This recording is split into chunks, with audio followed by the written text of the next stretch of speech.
Hello and welcome back to Manor Musings. Today we're here to recap the Season 1, Episode 1 of the Traitors Canada, titled Dead Man Walking. And I just feel like, in terms of a Traitors episode, it wasn't the most entertaining, but obviously you have to have the first episode to set up every season, so it was pretty okay as far as premiere episodes go. Right off from the beginning, I noticed some of the background music. I believe it was the exact same music that they used in the Traitors UK to kind of introduce the game. So that's one of the first things that pointed towards them kind of modeling their version after the UK version for me. And there's another point to that I'll explain later in the episode, but to start, we get the first confessional from Erica, winner of Survivor, who's also from Canada. And then we get some introductions of some of the players interspersed while they're in the car on the way to the boat, which is where they all pretty much meet up as a group, and then they take the boat over to the manor. Karine welcomes them into the manor and the game. And right off the bat, Mike calls out Kevin Martin in confessional because he knows he's a pro poker player, and he feels like he'll use that, I guess, not the strategy, but just the way he kind of reads people in poker. I feel like a lot of the episode was focused on Mike comparing himself to Kevin, and I feel like that wasn't very warranted. I know he says he works with magic, like he's a magician, he works with cards and sleight of hand, that kind of thing, but I feel like Mike's comparing himself to Kevin a lot this episode, and I feel like they do two totally different things. As we all know, Kevin was on Big Brother Canada, and he also plays poker professionally, but Mike is a magician, so it's kind of two different things. I understand what he means by they're both reading people, I guess, but I feel like Mike was going a little too intense on that comparison throughout the whole episode.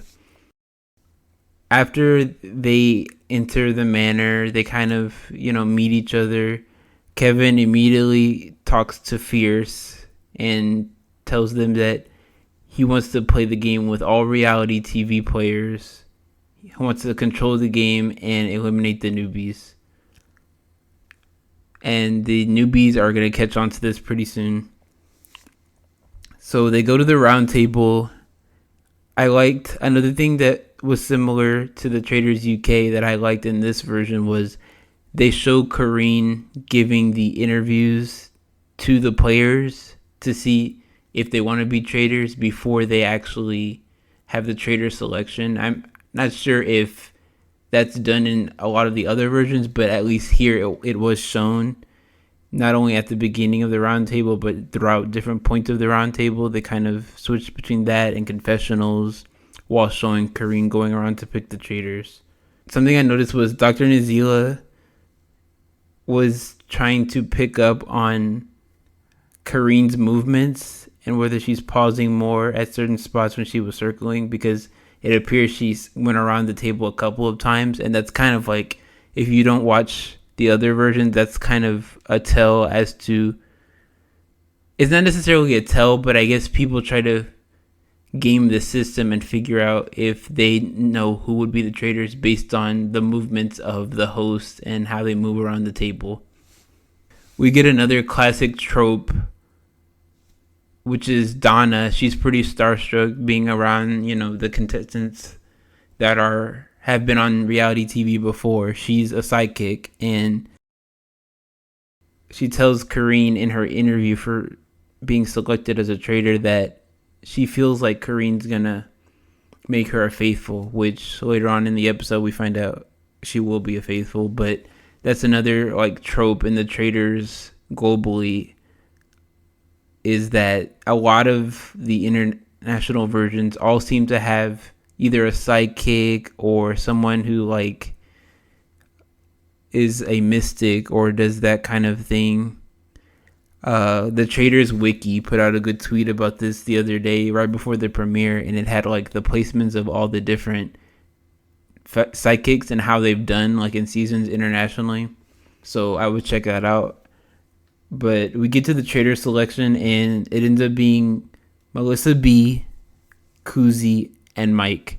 And honestly, I'm glad that they didn't feel like they had to depend on the reality TV people to all be traitors, because that's something that's been done in the other versions. And to me, it feels like that only proves that they have confidence in the civilians that they cast, because they're going to have, a bigger role than just all being faithful.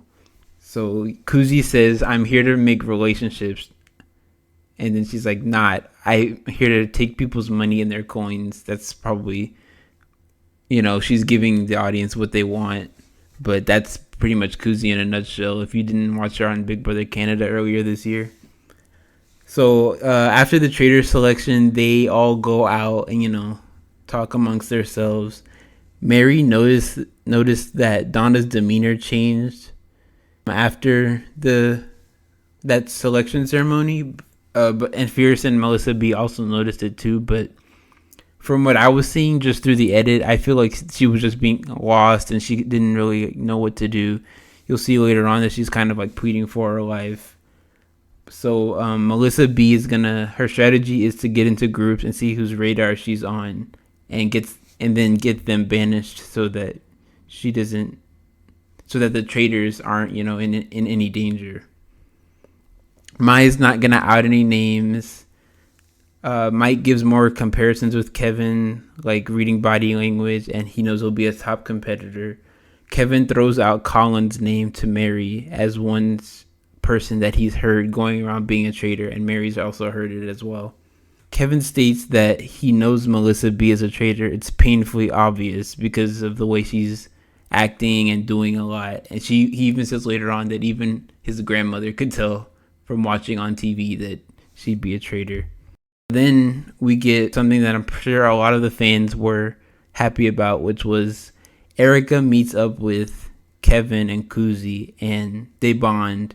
And Erica feels like having another person who's won a social strategy game before will take the heat off of her, because you need people on your side in this games, and she'll make bonds who she thinks is a traitor and earn their trust so that she can stay longer in the game. So the players head to the mission. It's at this rock quarry, and it's a treasure hunt, and it's worth $20,000.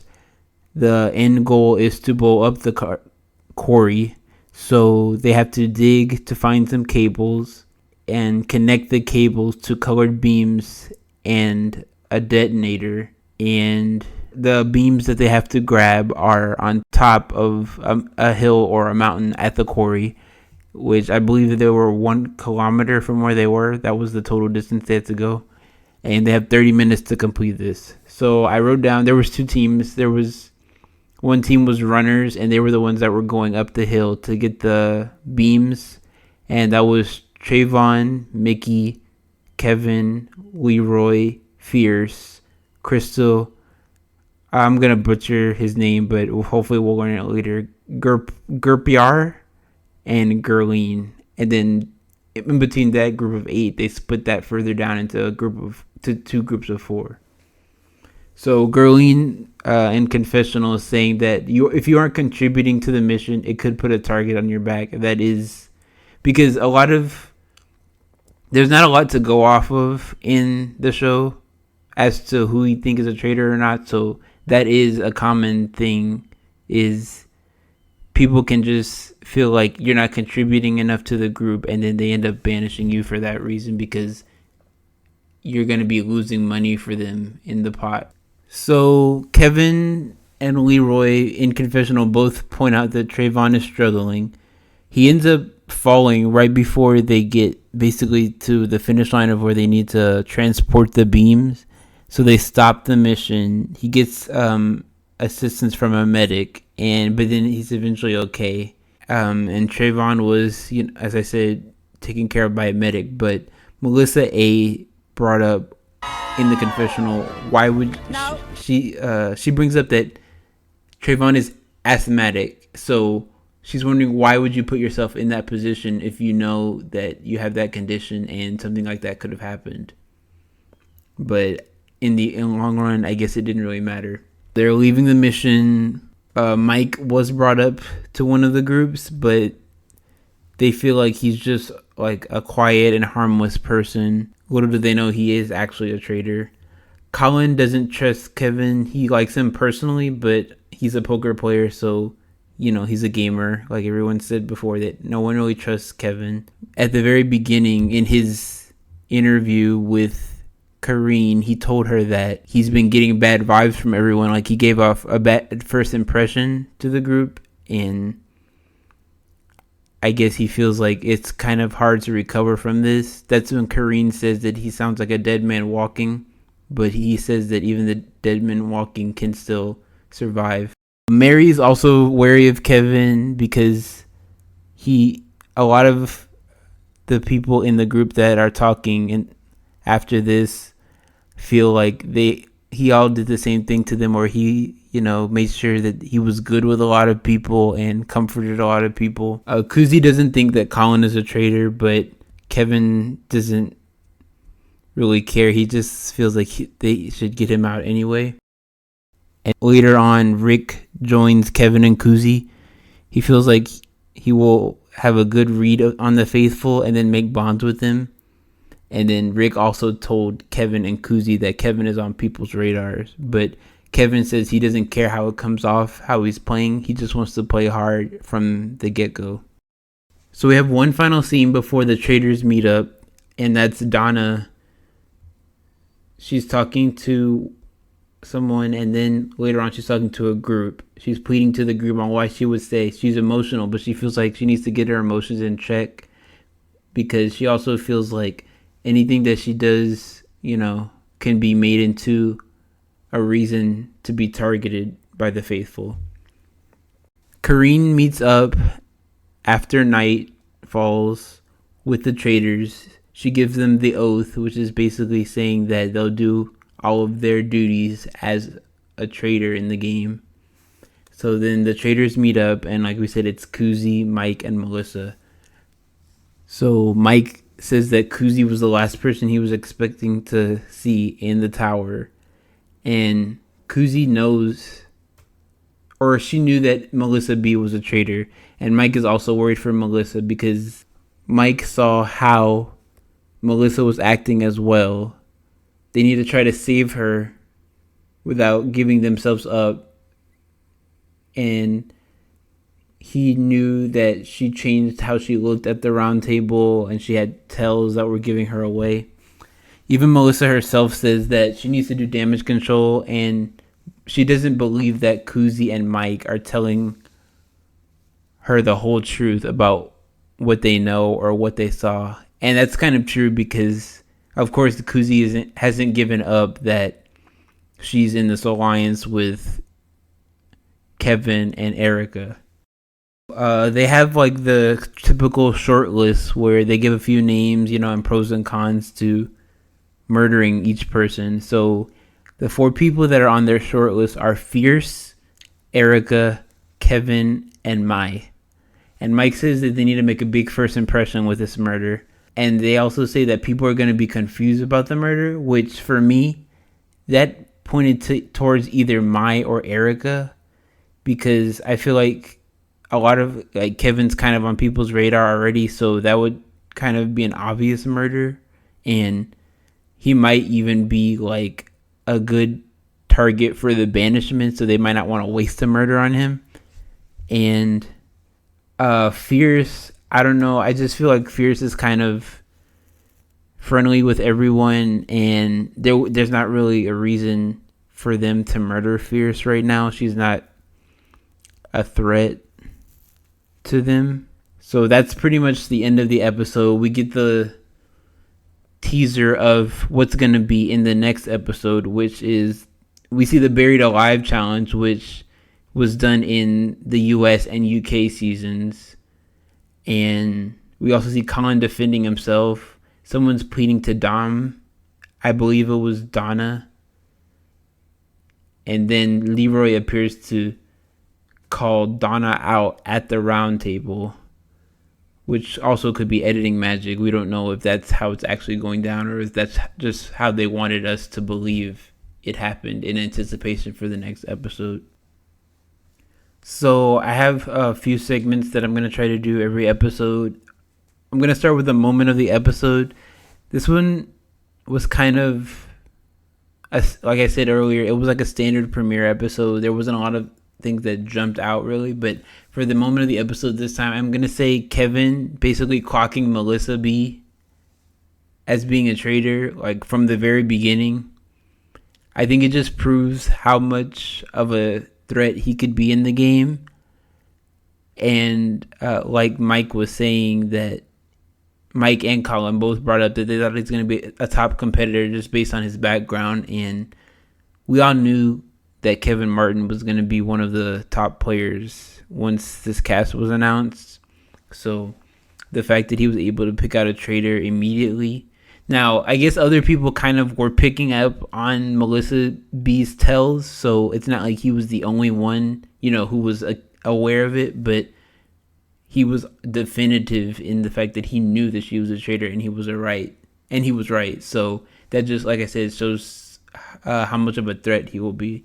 I'm also going to be giving out some MVPs. So the MVP for the traitors, I feel like, is Mike. He kind of came out of nowhere, in my opinion. He was obviously one of the people that we didn't know a lot about coming into the show because he wasn't from another show.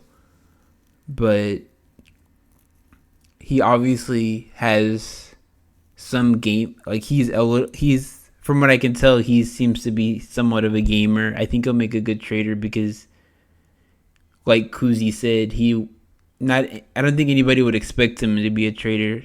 Like someone said earlier, he was just kind of, innocent, and he didn't seem like he would hurt anyone or bother anyone, but I think he could do pretty well as a traitor.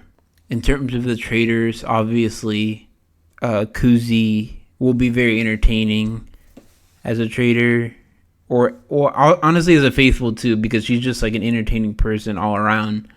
And then Melissa B would also obviously get the third place because she's already struggling. It hasn't even been a full day as a traitor, and she's already struggling in the game. People are on her. She's on people's radars, and she's already gonna have to try to recover her position in the game.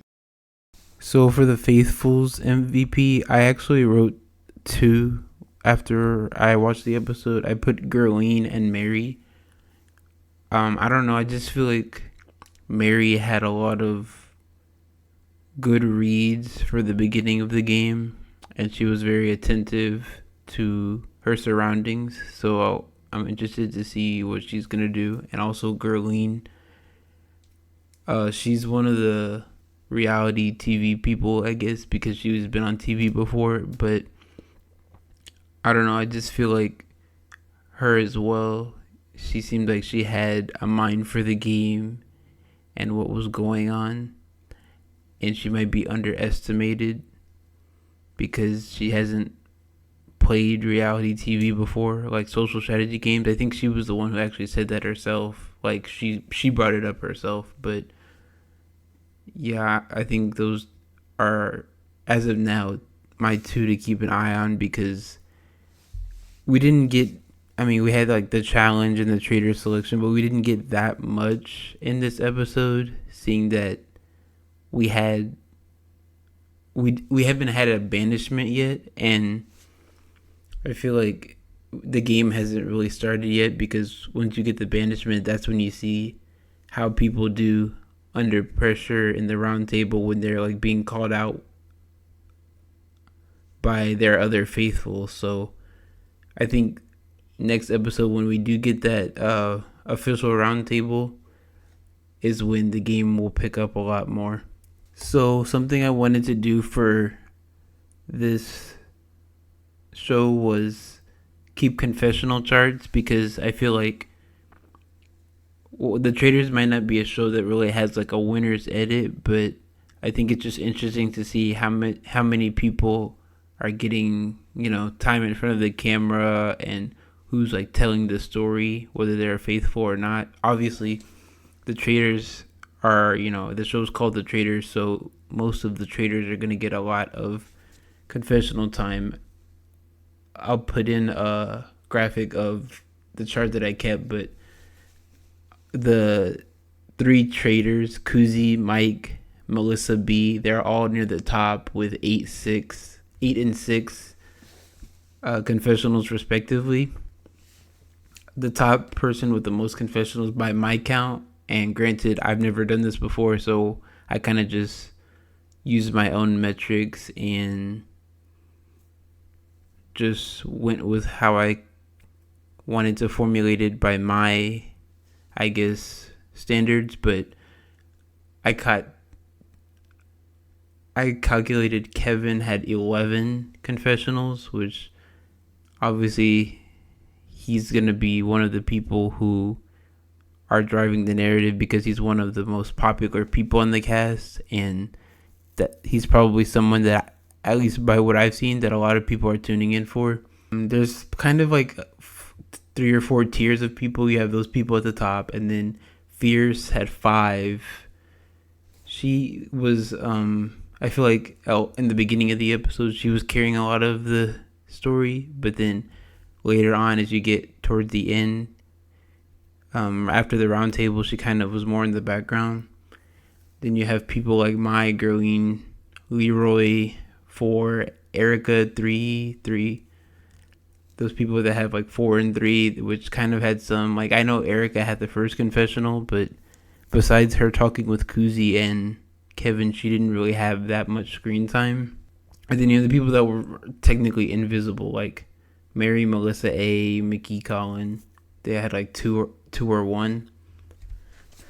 So I watched this episode 2 times, and the first time, after the first time, before I was watching it the second time, I noticed that I was missing 2 people, and it was Gerpiar and Dom. I honestly don't think they got any confessionals, because then I watched it back a second time, and I didn't see them with any confessionals. So I don't know. I feel like from what I saw in the discussion around the show's premiere was that it was kind of evenly balanced, but just looking on this chart, it definitely wasn't. Like, there were some people who had either 1 confessional or none at all, and the people that had 1, they were mostly just like their introduction saying like, hi, this is who I am, and not really delving into anything deeper than that. So hopefully we'll get more of a lot of these people who were kind of invisible in the first episode. In the second episode, I think the roundtable will help with that, because we'll probably get more insight into what they're thinking about who they're, pushing in the roundtable, or what's happening to them in the roundtable. And hopefully that these people at the bottom don't turn into Paul from Traitors Australia, because we all know how that went. And if you don't know how that went, basically in the Traitors Australia season 1, there was a man named Paul, and he really was barely on the show. He made it all the way to like maybe the final 7, 6, or 5, and then that's when he was shown a lot more. And there was a lot of speculation as to why he wasn't featured in the show much. And I think we finally got an actual answer from one of the cast members, but I don't remember exactly because I didn't like follow up on that. But the top thing that everybody always says after they finish watching Traitors Australia is, who's Paul? Because he was literally nowhere in the show for the first probably two-thirds of the whole game. Another thing I wanted to do was rank the players, and I kind of went back and forth on how I wanted to do this, but I decided on tiers, as in like a tier list, but they're not specifically in any order really. It's just whoever is in each row, they apply to that tier, or like the name of that tier, but that doesn't mean they necessarily are playing better in any order. It's just they're all in that one tier of gameplay. Right now I have 6 tiers. So the top being expert, then top good spot. People I think are in a good position in the game. Mid, which is kind of just like they're there. They're not really doing anything, but they're not in the worst spot. Danger, and then invisible. So obviously it's the first episode. I'm not gonna put anyone in expert till probably a little later on, so I see how the game progresses. But for the top right now, I have Kuzi and Erica. Erica made they both are with each other in this alliance. Kuzi's a traitor, but she's not outing this alliance she has so far to the other traders, so I think that's good. So for the good spot, I have Gerline, Mike, Mary, Mai, Fierce, and Rick. So these are all people who I feel like at this point are in the game, seem like they have a bit of a head for the game, but they don't necessarily have any real connections. I guess you could say Mike has the Traitors connection, but even Fierce and like Rick, Fierce. Kevin said he would work with Fierce, but I don't feel like Fierce is really solidifying that, at least right now, because you have the Kuzi and Erica thing, but Fierce is not really in that. Like I said earlier, Mary has pretty good reads on the game, and Gerline and Rick is kind of, he's been involved with a lot of different groups as well. I feel like he was going from group to group to kind of ingratiate himself with the different people with the strategy that I mentioned earlier. For mid, I have Nazila and Leroy and Trayvon. Trayvon probably would have been invisible if not for like having the fall in the challenge. So that's kind of the only thing we really saw of him, besides him saying that he was, or lying about his job at the very beginning. Leroy, he was kind of involved in the challenge, so we saw him. He's not invisible. We saw him, but we don't really have any sense of his gameplay. And Nazila, we kind of saw a few confessionals of her as well. Obviously, in danger, we have Kevin, Donna, and Melissa. Kevin's coming out all firing on all cylinders. He said he doesn't care what people think of his gameplay or how he's being perceived, but obviously he had, like he said himself, he had bad first impressions, and it doesn't seem like he's done much to alleviate that at this point. Donna, same thing with Donna. She also hasn't been given the best first impressions, given the best first impressions to her castmates. She's obviously in danger for the first banishment because she's not connecting, or she's just, having behaviors that are keeping people on watch of her. And Melissa, she's a traitor. You'd think like, oh, being a traitor is being, in the driver's seat for the game, but there's already people that are on her case on her first day of being a traitor, and Kuzi and Mike are gonna have to try to dig her out of this hole that she's dug for herself already. And even her herself, she pointed out that like she needs to adapt to her game so she can keep herself out of danger. Then the rest are like invisible. They're probably basically the same people you would have seen at the bottom of the confessional chart because they weren't in the episode much. So that's Dom, Crystal, Colin, Gerpiar, Melissa, A, and Mickey. Of course, we saw them all. It's not like they're invisible from the show like Paul, but they're just not major players right now. And granted, it's only been one episode. There's only been one challenge, and there hasn't even been a real roundtable. So we'll definitely see them later on. But at this point, they're kind of just there and not really contributing to what we've seen of the story in this first episode.